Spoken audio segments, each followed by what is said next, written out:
If you have a real thirst for God and spiritual things, then you will be assurance that the Holy Spirit is dwelling in you.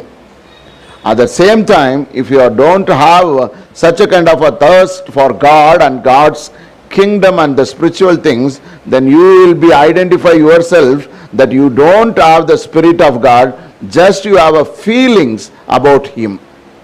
பரிசுத்த ஆவியானவரை பற்றி இந்த விஷயத்திலெல்லாம் எனக்கு தாகம் இல்லை என்று சொன்னா, பரிசுத்த ஆவியானவரை பற்றிய அறிவு இருக்கிறது உங்களுக்கு, ஆனா பரிசுத்த ஆவியானவரை பற்றிய அனுபவம் இல்லை.